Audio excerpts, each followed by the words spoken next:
What is going on, everybody? John Impemba here with Howard Bender. Welcome into the NFL DFS show, week 3. Bender, brand new open to the show. Get everybody hyped, excited, and look forward to what we're going to break down here today, man. Yeah, I want to give a special shout out immediately to producer Brian Burns for creating that open. That got me all super hyped. Until, of course, I noticed what was on the TV during that open. If you guys missed it, you best be rewinding here. Smash that like and subscribe button on the Fantasy Alarm YouTube page, and then go back and check out what's playing on the TV. Leave it to Brian Burns to find a way to troll me without even being here right now. Right, exactly. He snuck it in. I missed it the first time. You had to ask me to go back and check it out. So great little dig there at you. Howard, listen, we've had the watch list out all week. We've had the coaches out all week, and you can get all of that for free right now with our 7-day free trial. Scan the QR code here on the screen or go to fantasyalarm.com/win. Get your 7-day free trial to our all-pro package. That will give you access for all of your week 3 NFL DFS content needs. Our playbooks, watch lists, coaches, projections, lineup generator, draft forecaster, and Discord, all for free for 7 days. So take advantage of that offer today. Again, scan the QR code or go to fantasyalarm.com/win. You can also click the link in the description of the show today as well to take advantage of get taken to that offer there, Bender. I do hear that this might be the last weekend that you can get the 7-day free trial. I hear that's going away. So might as well take advantage of it right now. Hit that free trial, fantasyalarm.com/win, or the QR code sitting on the screen right there.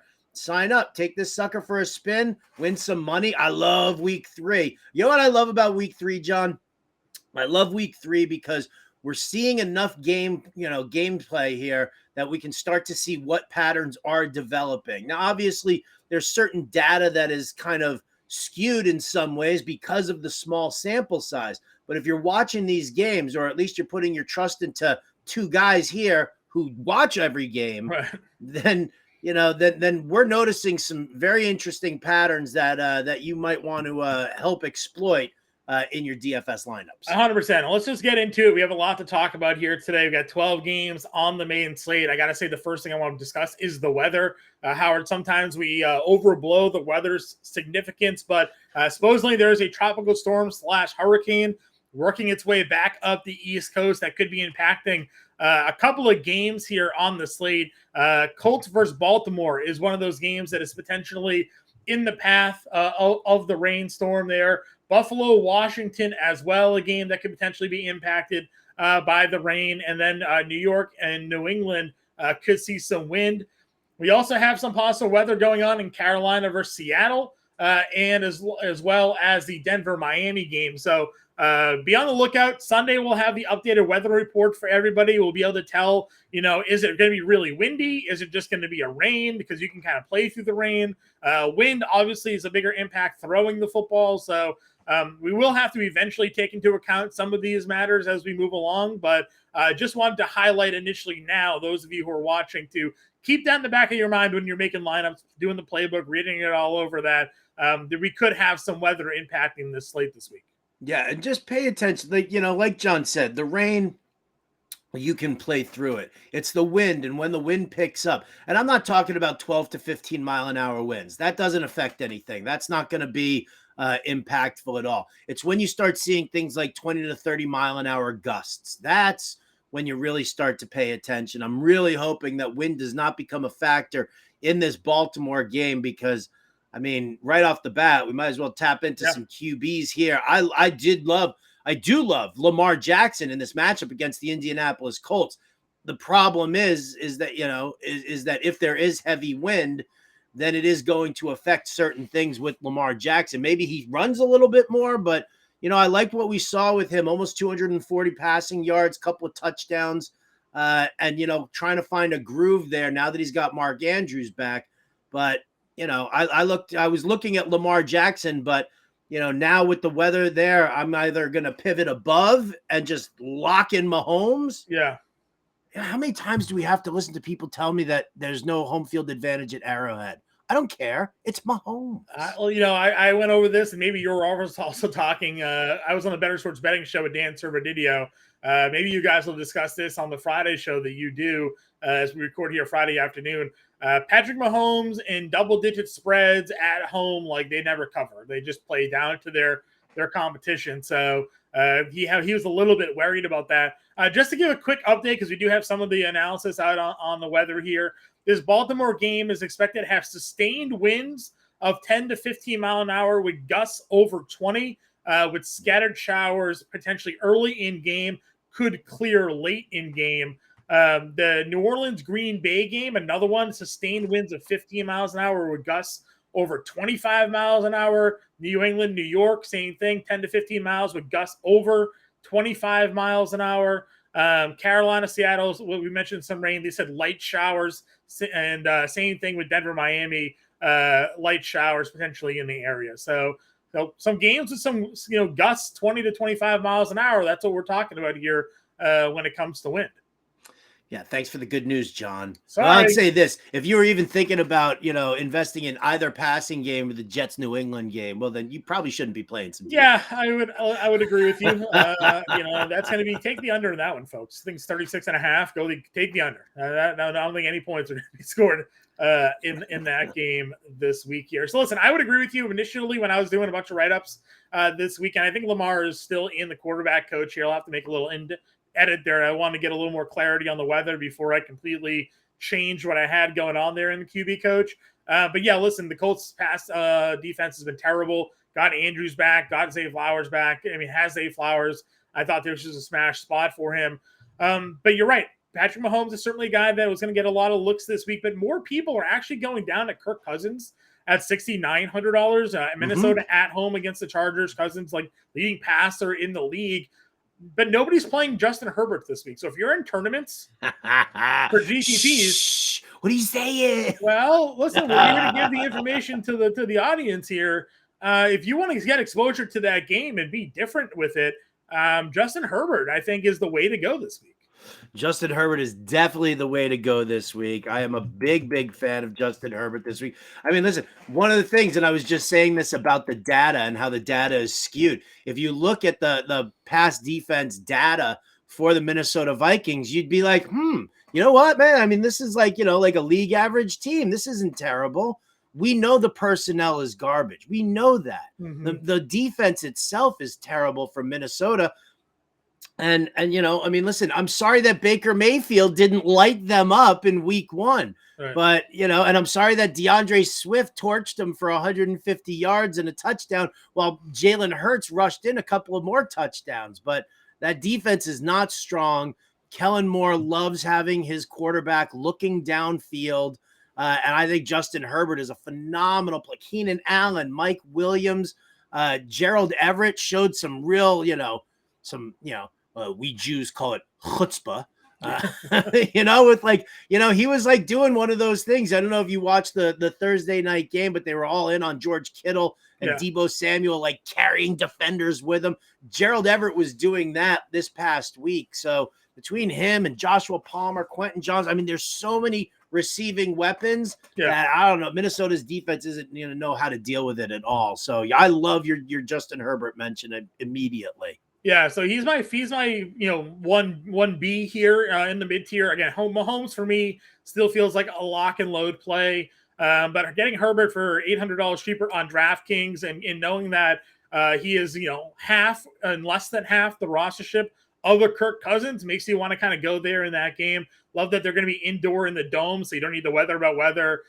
These guys play quicker on the turf, in the dome turf as well. So, and if Austin Eckler remains out, still not practicing, they're going to focus more on the. I would hope focus more on the passing game and not see what the Eagles just did against Minnesota and decided to run Joshua Kelly 25 times. But I guess we'll wait and see there. That's not to say you can't play Kirk Cousins. He's very much in play. Chargers pass defense is just as garbage. He's just getting the more of the love this week at the quarterback position. I think for me, my mid-tier value play, and I just posted the value video article and video rather over on YouTube. And Deshaun Watson's on the cover. I understand that Deshaun Watson looked like trash last week. He was against a very tough Pittsburgh Steelers defense in Pittsburgh. Howard, we talk about that all the time. Steelers defense, generally very good.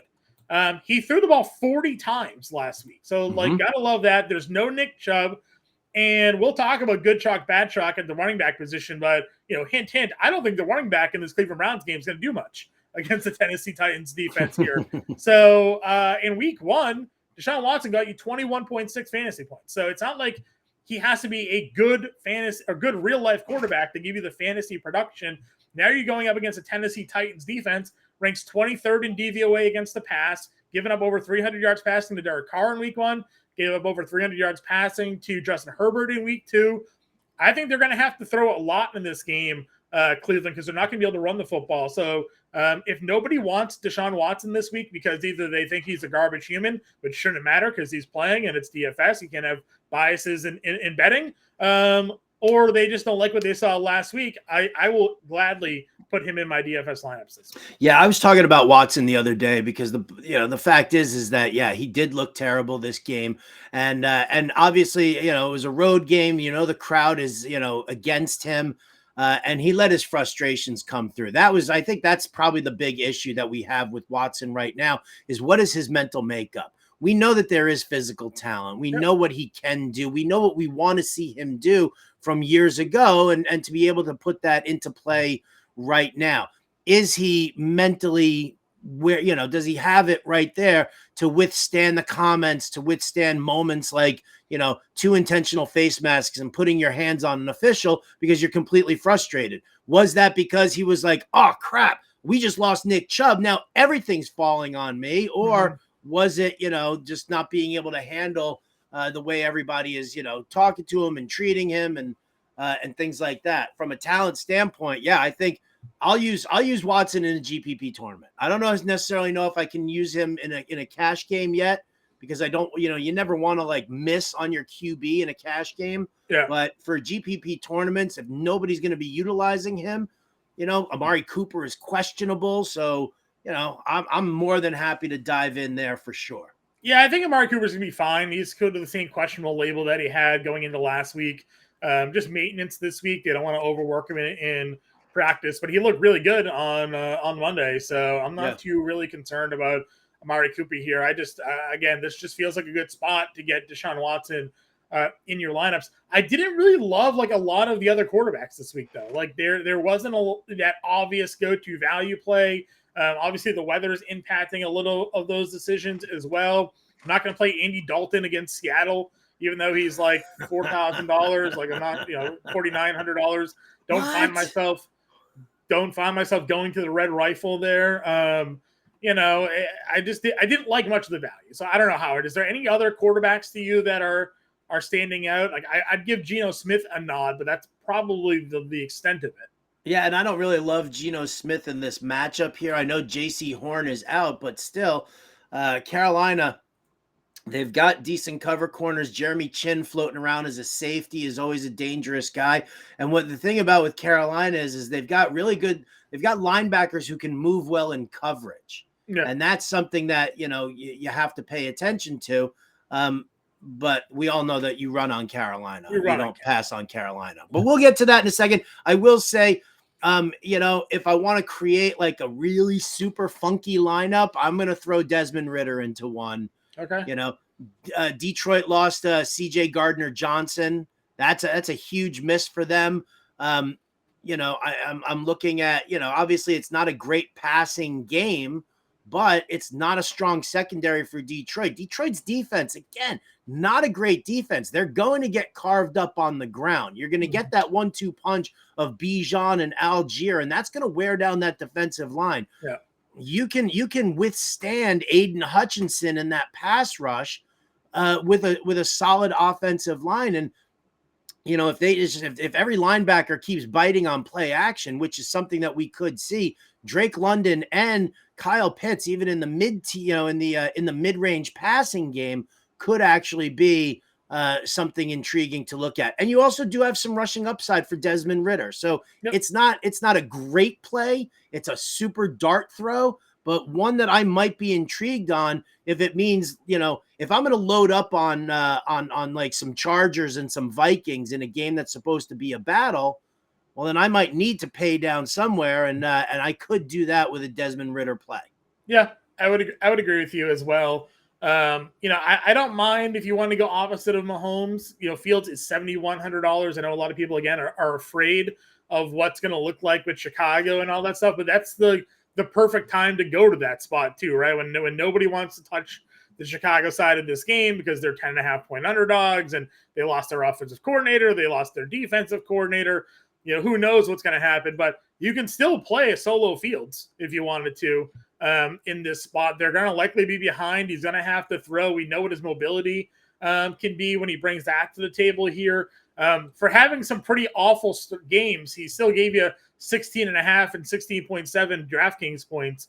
It doesn't take much more for him to get to the 20-plus plateau in a spot. So for a contrarian play, I don't mind Fields as well.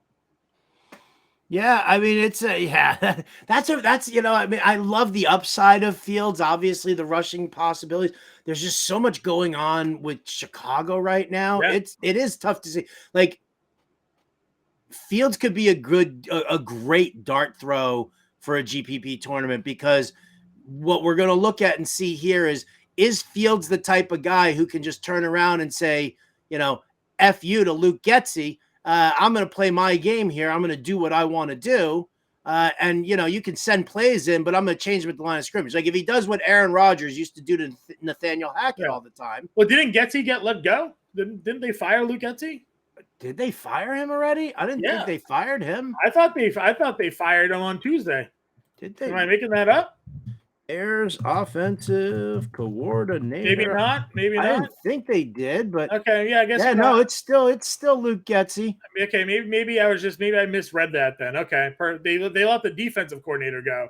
I thought the offensive coordinator. He resigned. Okay. There's some sort of an FBI investigation going on with that, and I don't even know what's going on with him.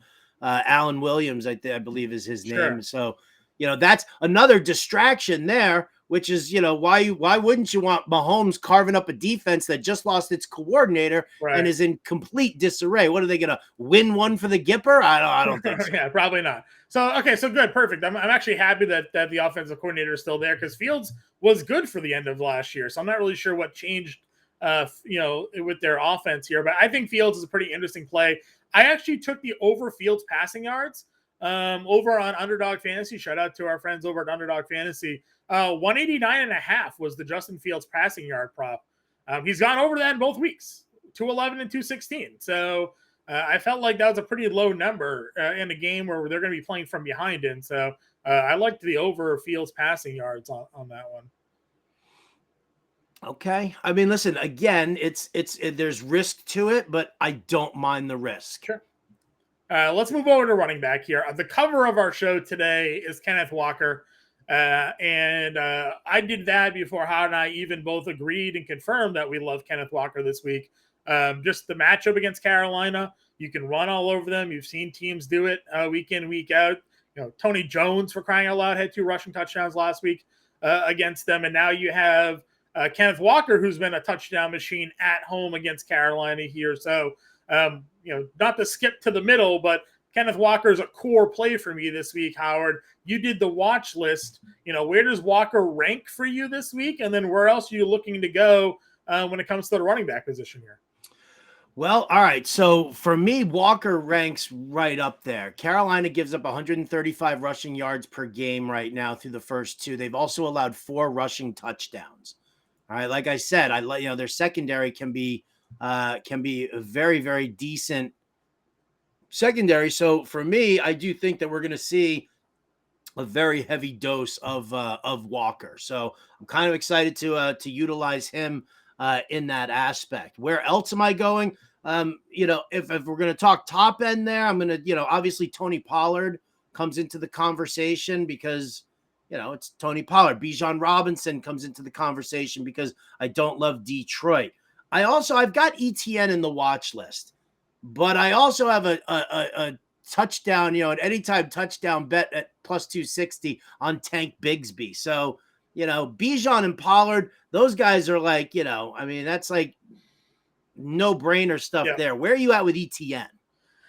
I have 0. I just don't play Travis Etienne. I feel like if I get beat by Travis Etienne in a week, then that's just how it ends up being. He just hasn't really impressed me. I don't know. Like, even dating back to last year, I know he had like an okay season, but I felt like there wasn't enough consistency week in, week out, and especially at a $6,900 price tag for me. Maybe if he was like $6,300, I'd feel like a little bit better about it, but paying almost $7K, I'd rather find the money to go play Bijan Robinson, who's my number 1 running back this week. He's going to be my number 1 running back every week until they price him appropriately. I mean, the man has come into the league and been exactly as advertised. 19 for 124 against Green Bay with 4 catches for 48 yards. He had 10 for 56 and then 6 catches for 27 to score against Carolina. He is just an absolute monster in an offense that wants to run the ball 70% of the time. So Bijan Robinson, until he's like $9,000, I'm probably just going to continue to play Bijan Robinson. I think he is 9,000 on FanDuel, but I'll still play him there too. For me, he's just such an elite play. I get the Tony Pollard play against Arizona because they should be ahead, but I'm not finding myself getting to Pollard because I'm just playing a lot of Robinson, a lot of Kenneth Walker. In this one, I like Jahmyr Gibbs too for game stacking Detroit Atlanta a little bit. I think that's a stackable matchup, taking the Bijan side for Atlanta and then coming back with a couple of Detroit plays. I think Jahmyr Gibbs is in an interesting spot. I realized that people were frustrated that Craig Reynolds came in and got carries, and then they signed Bam Knight, and they're worried that just Jahmyr Gibbs isn't going to get the work. I just can't see that being the case. He got 7 carries. He got 9 targets. I mean, for a guy that doesn't have a huge snap share, 8 and 12 fantasy points still shows you what kind of player he could be. And maybe now a full week understanding that, all right, David Montgomery isn't in this game plan could lead to more Jahmyr Gibbs work. If I'm wrong again, then I'm just going to have to suck it up and take the hit. But I do have a lot of Jahmyr Gibbs in lineup builds as well this week. Well, I kind of feel like we're in a spot here where we're going to continue to play Gibbs in GPP tournaments until he hits, because, obviously there are going to be tons of people who are going to stay away from him completely and then immediately come back to him the week after he pops off. We want to have him the week that he pops off. The problem is, obviously, we don't know what Dan Campbell's doing right now with him, and it's tough, right? Especially at 6,600 on DraftKings. I don't even know what his price is. Price is less on FanDuel, I'm sure, because of the half-point PPR situation. But I think that we're kind of in that spot where Gibbs will get the look in our tournament lineups, but for like cash games or for guys who less risk, bigger, a higher floor. Yeah, I'm paying down. We're in the Kenneth Walker range. I do love Raheem Mostert. I just added him to the watch list. I think he's in a really good spot this week as well. And I don't even mind Miles Sanders. So, I'm kind of like looking at that range there. Walker at 6,200, I think, is a must. Mostert at 6,000, I love it. Sanders is good. He could get game flowed out, but probably not. Sure. And then, who else I like here? Don't laugh, but I like me some Javonte Williams. Oh, I wouldn't laugh. I love Javonte Williams. People are like, well, Denver's 0-2 and they lost at home, blah, blah, blah. I think what we're looking at here with Javonte Williams is I feel like Miami's going to, try and take control of this game very nicely. And it's going to put the Broncos into a pass-heavy scheme, and we're going to see a lot of checkdowns to Javonte Williams. I think at 5,500 on DraftKings, I think he's like bread and butter right now for potential targets. Listen, I also think, last week, Miami's defensive line dominated New England's offensive line, so they couldn't get much going on the ground. But we saw the Chargers run all over Miami in week 1. I think Denver's offensive line is good enough here to move some piles here and create some lanes for Williams. And then, the pass catching upside that he brings to the table at $5,500, I'm in agreement with you. I think there's some interest for me. If you want to be contrarian this week, again, no one's going to play Joshua Kelly. Everybody's going for the passing offense, and we just saw Minnesota just get run over by Philadelphia. So if you wanted to be different this week, what do we talk about all the time, Howard? It's the post hype, right? Everybody played Joshua Kelly last week, and we was in a spot we said don't play Joshua Kelly, and he sucked. So now you go back, and no one's going to play him in a matchup that he probably can find success in. It could be a time to go back to Joshua Kelly. I still think you can touch on Tyler Algier again, 16 for 48 last week. If he does find the end zone against Detroit, he'll pay that price tag off. If it's going to be bad weather in Baltimore, Gus Edwards at $5,300 could be an interesting spot. Justice Hill got hurt. They have Kenyon Drake and like Melvin Gordon on their line in their lineup. So, Gus Bus is someone I think you take a peek at here. And then we have to get to it. Jerome Ford right now is projected to be 40% rostered in multi-entry tournaments, going up against the number 2 DVOA defense in football against the run. I hope so. I hope everybody's on it. I did that tweet again. Last week I tweeted out saying, be careful of Joshua Kelly. And we said it here on the show. I said to you, I'll use him in cash games because everybody's going to be on him. And what did we see? I saw 60 to 70% ownership of Joshua Kelly last week in lineups. For cash lineups, okay, great. I'll take that free square because if he pops, I keep pace. If he doesn't pop, it doesn't hurt because everybody else is on him. Right. We're in a very similar spot here with Jerome Ford as well. I tend to think that we'll see that ownership percentage drop on him because I do think that, the smart people are gonna, the content's gonna roll out. You're gonna see a ton of people, and I've already talked about it throughout this entire week. I said love on Jerome Ford for a long-term, season-long option, but just be conscious of the fact that it's Tennessee, and then next week he's got Baltimore, and then the week after that he's got San Francisco. So we're not looking at a very strong 3-game matchup here for Jerome Ford. However, in season-long fantasy, you're looking at great performances potential in like week 7 and 8 and 9. And so like, that's, really where you want him to pop. But for DFS purposes, I'll keep an eye on that, ownership percentage. I have a sneaking suspicion I won't even slot him in for cash games. I'll let everybody eat the bad chalk there. And I'll pivot elsewhere. So let me throw you a pivot play here for GPPs. And that is Kendre Miller. He is $4,300. No Jamal Williams, no Alvin Kamara. Kendre Miller's been getting full practices in. He played during the preseason, so he had work in there. There's been some reports, if you Google, that he could actually be the starting running back for New Orleans this week, with Jones being the backup here. I can't imagine New Orleans giving 60, 70% of the snaps to Jones. Now, I know that Taysom Hill exists, and that's going to be a frustrating experience all season long. But Kendre Miller at $4,300 against Green Bay. In 2 of the 3 preseason games he played before he got hurt, he had 3 catches in those 2-3 games that he played. So I think Kendre Miller could be a little bit of a sneaky GPP pivot play this week. I will wait to see if he lands as the Impemba special in this week's dartboard. Okay. I don't hate it. I don't know if I'm getting to the Impemba special call worthy yet. I just like him as a dart throw. The Impemba special call. That's a top flight one. Listen. There's you don't want to mess around with it. Got to be a little bit more backing, I think, statistically, for me to give him the stamp of approval. But I did put him in the value video, so I mentioned him as a pivot off of Jerome Ford, a guy that should be getting some work here. If Isaiah Pacheco, for whatever reason, doesn't go, do you give CEH a look against Chicago at $4,100? Okay. No, I have no interest in CEH. Not at all. Then? Well, Isaiah Pacheco returned to practice on Thursday. Okay. So no. Okay. No CEH. CEH bad. Right. Well, I'll just say if Pacheco was out, someone was going to have to play. Let's move over to the fun position. We're talking about wide receivers here. Justin Jefferson, Tyreek Hill, 2 elite plays up the top at 93 and 9K. Keenan Allen, $7,600 against Minnesota. Also, mega chalk here in that Chargers Minnesota stack. Is there a way you build a lineup this week without Justin Jefferson in it?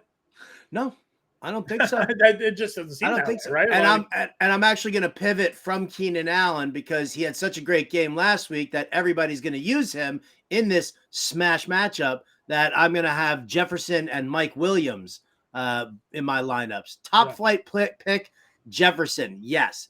Maybe I build a lineup that uses Tyreek Hill and I'm not able to afford Jefferson, but that's going to be that's, you know, I'm going to wait and see on that, because we have seen at times Tyreek Hill get shut down by good bracket coverage. Mm-hmm. And you are dealing with a solid secondary for Denver. So, you know, if you're locking Patrick Surtain on him, and you might have Jalen Waddle concussed and not receiving clearance, he hasn't been back, you know, he hasn't been cleared yet.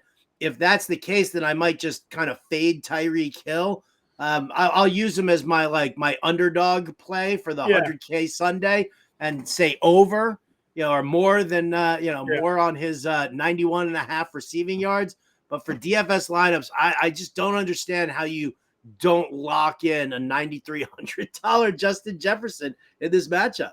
This is like not playing Christian McCaffrey 2 years ago when every week he was going for 30.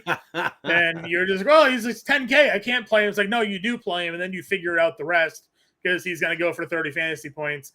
That's just what you're going to get for Justin Jefferson. Target monster, 150 yards in both. He hasn't scored yet, and he's giving you 28 and 27 fantasy points on DraftKings. The touchdown's coming, right? Like he's going to, and it could be multiple. So I agree with you, Jefferson and Keenan Allen. Well, you're going Williams, but Keenan Allen is still very much in play in lineup builds here this week. No one's getting to Calvin Ridley. You want to talk about another guy that you go back to when they burn you? Everybody loved Calvin Ridley last week. He got 8 targets against Kansas City. He did nothing with them. 2 for 32, 5 fantasy points. It's like everybody forgot what he did in week 1. He had 8 for 11 for 101 and a touchdown. I know Colby Conway likes to tout the Houston secondary here, but to me, it just feels like a spot where you can go right back to Calvin Ridley when nobody's going to be playing Calvin Ridley at $7,200. Yeah, always, I mean, again, I love the strategy of just, if the public gets disappointed by somebody, we do a whole segment on the Fantasy Alarm Show now called Fade the Public. And we look at where the betting money is constantly. And I do that same thing when it comes to DFS. Calvin Ridley was terrible last week. Nobody's going to play him this week. Everybody loved Keenan Allen last week. He was explosive. I'm not playing him. Mike Evans, I mean, he's not on the main slate, but I'm just saying everybody's going to want to go to Mike Evans and not take into account that it's Darius Slay and he's probably going to crap the bed. Yeah, I agree with you there. Mid-tier, again, I'm not shying away from Amari Cooper. Guy had 10 targets last week. He had 7 in week 1. Looked good, even with the whatever injuries he supposedly was dealing with going into that game. I think he's just been limited all week to make sure that he doesn't re-hurt himself going into this one. And if we're in on Deshaun Watson, you have to like his wide receivers here this week. For me, that's kind of like a flag plant. So give me a lot of Amari Cooper at $5,700. I think DJ Moore can be an exciting player. 6 for 104 last week. If you're getting that Kansas City Chicago stack, I mean, he's the one you want coming back in it. So $5,700 for DJ Moore, a strong value play there. And then Jordan Addison, believe it or not, Howard, has single-digit ownership projection so far. We'll see if that gets updated as we get to Sunday. But if you want an exposure to this game at $5,500, and he's coming in at under 10%, like this is a core play for me this week. Yeah, that's kind of a core play for me also in a lot of ways. I mean, you're going to see a lot of, a lot of Minnesota stacks, right? You're going to see a lot of, you'll probably see most common Cousins with Jefferson and TJ Hawkinson, which makes me want to actually build a contrarian lineup with Addison and KJ Osborne. Right. And load up and, do something like, having, Cousins with those guys and then having, Keenan Allen coming back or Mike Williams coming back on that front there. But yeah, listen, I think Addison is he's in a rock solid spot, an absolute rock solid spot. Yeah, I think the Hawkinson one is interesting because, Coop talks a lot about Derwin James and just being that shutdown tight end guy. I believe Derwin is active for this. I know he missed week 1, but I think he's going to be active for this one. So, that could be a good way to be different. Like I said, if they're going to be going to the Hawkinson route and Derwin James is kind of shutting him down. I was in love with Zay Flowers, but now that weather has me a little skittish there. Michael Thomas looks like a G still. You can keep like guys healthy and out there playing his butt off. So I do like him at 5,300. So there's a lot of strong plays here in this like low to mid 5K range. Yeah, Nico Collins is in a good spot. I still will we'll take a look at Cortland Sutton down there at 5,100. I think he's in a nice place as well. Especially if you believe that Denver's gonna be passing a bunch, or at least in catch-up mode down there. I mean, exploring a little further down, where are you at with like Romeo Dobbs, Elijah Moore? That kind of range. Where are you at with those guys? The targets share has been great for Elijah Moore here. Again, he had 9 targets and 7 targets in the 2 weeks. He hasn't been able to really convert them, but still 9 fantasy points and 7 fantasy points at under 5K. And now this is considered to be a plus matchup for him. So I'm fine going with Elijah Moore here as well. If you want to fade Amari Cooper, or you don't think Amari Cooper is going to be fully 100%, I'm good going on that one. The value plays I was kind of running to, I was going back to Josh Reynolds at $4,200. Yeah, me too. 100%. He ended up not being as sneaky as I thought he was going to be. I think more public became aware of him as the week went on. He ended up being like 13 or 14%. Didn't matter. Still came through 2 touchdowns like I was hoping for. So that worked. But I'll go back there at $4,200. I like Tank Dell this week at $3,600. A guy played 80% of the offensive snaps. They put Noah Brown on the IR, so he just opened up more of a playing time for Tank Dell. He had 10 targets. He had a touchdown. So I think he's kind of pretty, not a sneaky play, but like a pretty good play at 3,600 in a game where Houston should be playing some catch up in. And then I've crapped on Adam Thielen a lot, but he did have 9 targets and 7 catches for 54 and a score last week. If Andy Dalton, the veteran quarterback, Adam Thielen, I feel like Dalton might utilize Adam Thielen a lot in this spot against Seattle. I think that's it's a great call. That's a great call. I was kind of looking at him because I'm kind of in that same boat right now. I'm like playing around with, my lineups and stuff like that. And, you look and you see, some of these guys there at the bottom. I immediately went back to Josh Reynolds as well at 4,200, especially when you've got Amon-Ra St. Brown dealing with the toe issue. And we are seeing him targeted, but I like the Thielen call a lot. I'm a little bit more lukewarm on Tank Dell than I think most people are. I just, I know that he played a bunch of snaps and whatnot. I just have a hard time with like a 5'8", He's fast. Yeah, well, you know what? Yeah, of course. But you know what? There are lots of players who used to be fast. Also, Darius Hayward Bay used to be fast. Henry Ruggs used to be fast. But I think he's already well. Fast doesn't get it. Henry Ruggs is a little fast doesn't always get it done. No, that's true. Henry Ruggs was good though.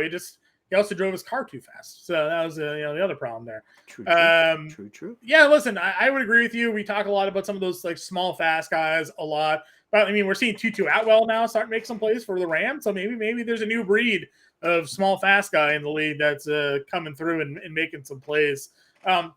Total tournament dart throw. If I'm making one lineup, Tank Dell's not in there. If I make 3 lineups, maybe he makes 1. But again, just sort of a late end of the piece. Like I gotta fit a guy in. And Claypool's my other one for that. Claypool's getting Claypool is getting a good snap share. Both weeks he got a good snap share. And then he got 8 targets last week and converted one of them for a touchdown. So, if the offense was robotic or however Fields felt like he was incapable of playing, and that changes this week against Kansas City, I'm going to give Chase Claypool an opportunity in game stacks here.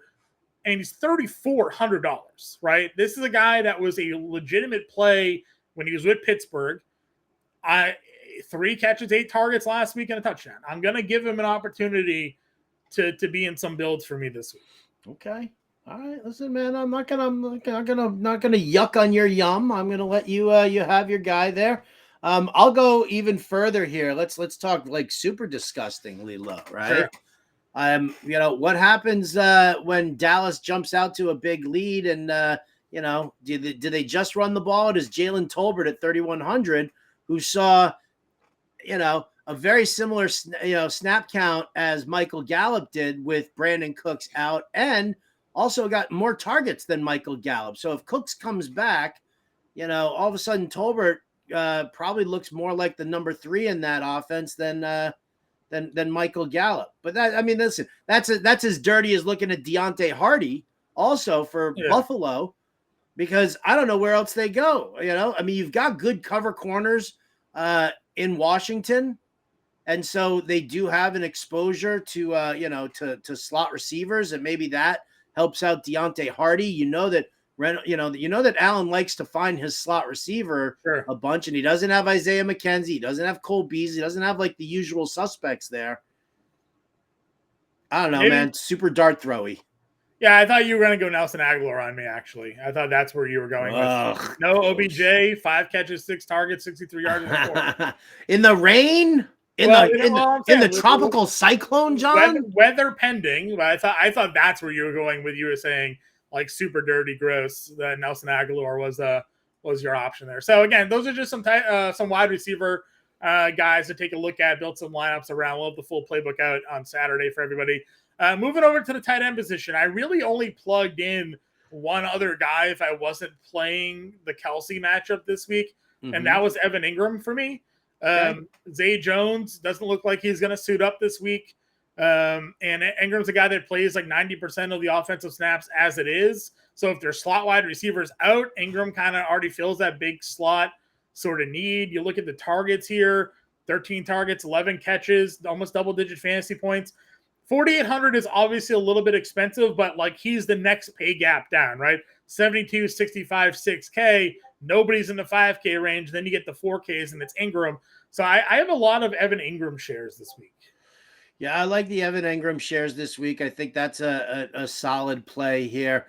I will also, like I said, I will give a nod to Kyle Pitts and to Gerald Everett as possibilities. And I might even consider, you know what, man, I'm like playing around with lineups here, but I might even consider throwing down like a full stack here of Chargers and go with Herbert, Mike Williams, and Gerald Everett. I have that kind of flexibility here. I'm not going to do it for the lineup that I'm about to reveal to everybody, but I definitely I think that kind of area is definitely a good spot to play around in. My value tight end this week is Mike Gesicki. A lot of people are playing Hunter Henry this week against the Jets. So again, Hunter Henry's been nails, 2 touchdowns each of the week, been the number 1 guy. Gesicki's still playing 50 to 60% of the offensive snaps. You're not going to be able to throw in the Jets corners, but I think you can attack them in the middle of the field with the tight ends. And they do a lot of the 2 tight end sets in New England.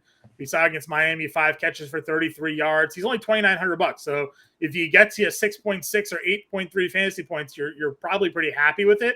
And there's a chance that just him and Henry get peppered with targets in this game. So if the Jets take away Hunter Henry in the red zone, maybe even get a touchdown out of Gesicki this week, but he's on the field. So that's kind of a spot I'm looking at for some value here.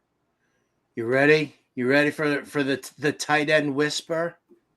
Like the good old days, like it's 2016 all over again, John. Sure. What do you got? We could talk about Coop and his tight end yin yang work that he does, but let's go back. Let's go back to a time, John, where the original tight end whisperer used to give you his close to basically it used to be called the Higbee special. Sure. 1 catch, 8 yards for a touchdown. Maybe you get 2 catches for 16 yards and a touchdown. Are you Darnold Parham me right now? Or what are we doing? Did you say Donald Parham? Yeah. No, that's not it. Okay. That's not it. I thought you said Arnold Palmer at first, and then I was like, there's no way he said Arnold Palmer. Logan Thomas is likely out with the concussion.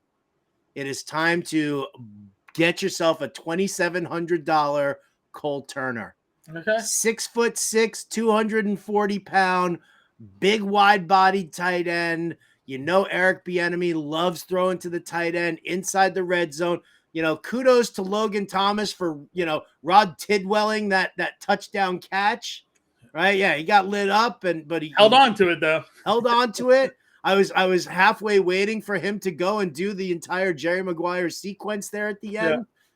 but they just kind of brought him off the floor. There you go. Cole Turner, I think. Jesse Bates or Jesse Bates, John Bates. Yeah. Much more of an inline blocking tight end. Cole Turner, they played around with him as the pass catcher during the preseason while Thomas was out. So he's very familiar with it with Sam Howell. They know what they want to do there. Cole Turner, $2,700. I am whispering. Okay. I definitely don't hate that. The other mid-tier guy that I would throw out there is Hayden Hurst. I think there's some value. Yes. The redhead connection going on there in Carolina this week. So don't take that into account. Defense. Again, everybody's going to want to play Cowboys against Arizona. Of course, makes a lot of sense. But where do you find yourself looking to go here? I mean, why wouldn't I just pay down? I mean, yes, you could pay up. And I like, certain things like the Baltimore Ravens in a sloppy game with Gardner Minshew as quarterback. You got to love the Dallas Cowboys even without Trevon Diggs. But if you're going to continue to give me the Jets at $2,800 on DraftKings, going up against Mac Jones and the Patriots, I don't see why I don't just pay down and use them. Yeah, again, that game total is 36.5. So not many points are going to be scored. We saw the Patriots offensive line basically be turnstiled last week against Miami here. So you could see the Jets certainly rush the passer and rack some sacks up. So I don't mind it. The Jets did not come through for us against Dallas like we had hoped. They just got manhandled in that one. They weren't able to get to Dak Prescott at all.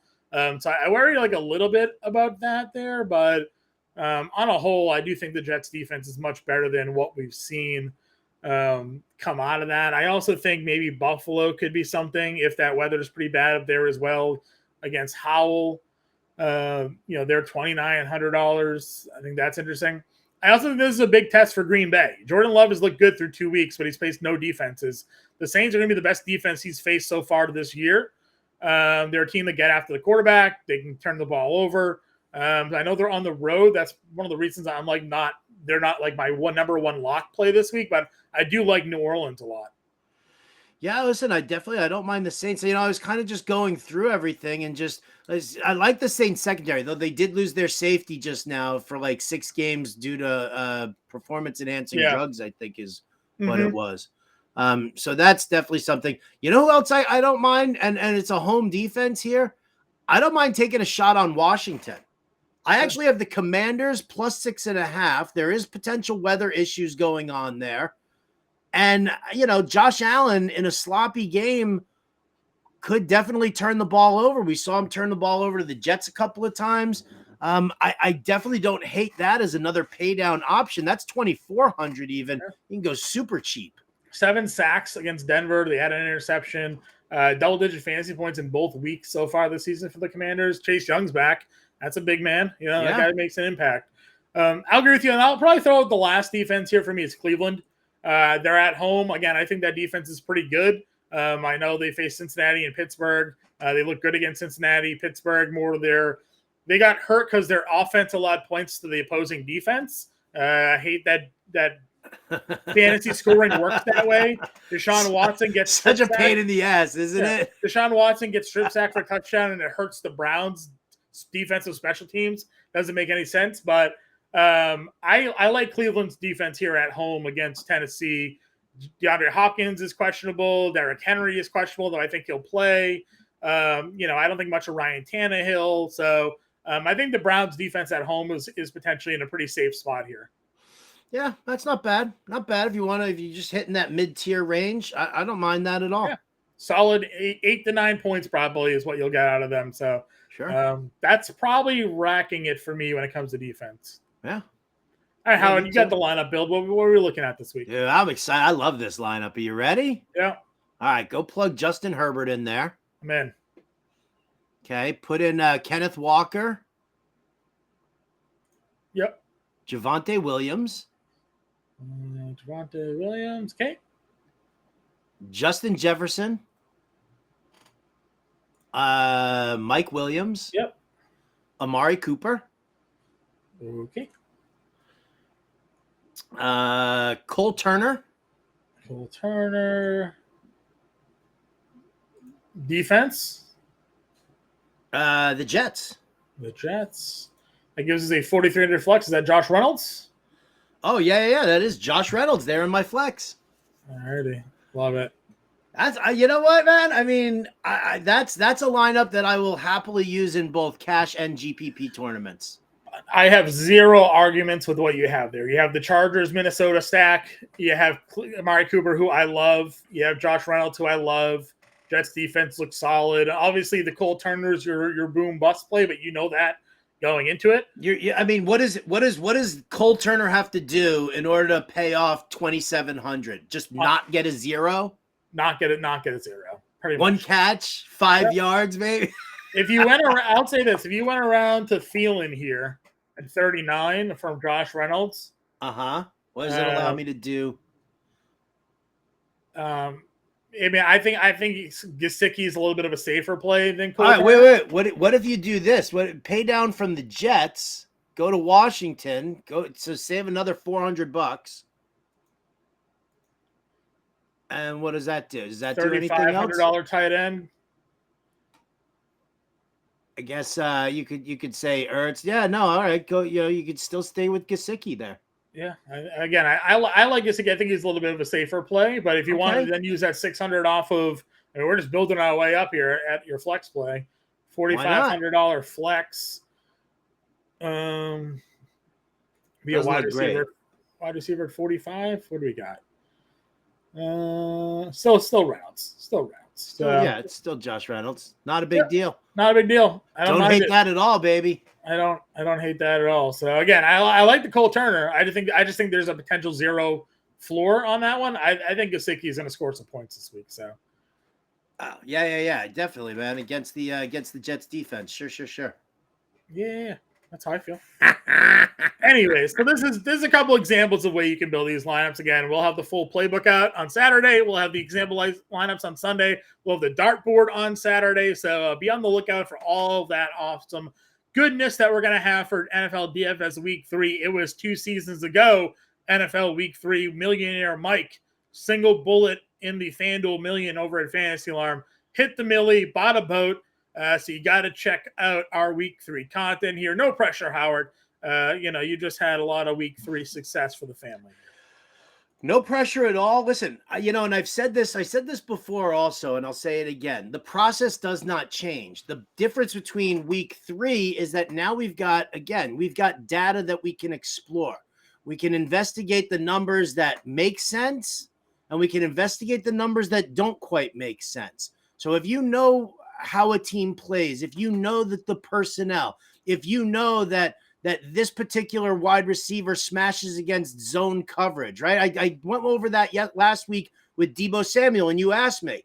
Now, yes, Brandon Ayuk got hurt, and that obviously helped boost the Deebo play, but I said Deebo smashes against zone coverage, and the Rams don't play any man-to-man. So, we hit that. If you get all of this information, and listen, if you subscribe to Fantasy Alarm, here you go, fantasyalarm.com/win.